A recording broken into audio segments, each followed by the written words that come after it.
मजबूत रोजगार पर पठान फिल्म पर परीक्षार समय आरंभ हो सारी। शाहरुख फिल्म को लंग वीकेंड जबरदस्त फायदा मिली। फिल्म 5 दिन में 500 कोटी पार करी।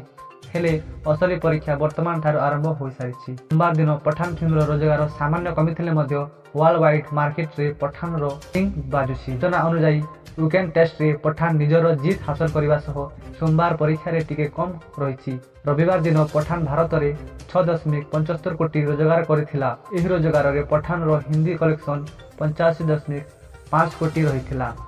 हेले सोमवार दिन फिल्म रोजगार यार अधारू कम रही। कहवाकू गले वर्किंग डेज हिसाब से कलेक्शन भल रही। Film Pathaan worldwide box office रे 6 दिन में 600 कोटी पार करी।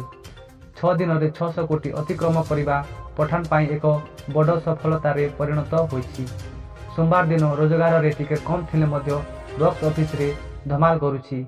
पठान दुनिया सारा लोके शाहरुख को क्रेज रे दीवाना होइछन्ति। शाहरुख को एही सफलता बॉक्स ऑफिस रे तांकु बाजीगर करिछि।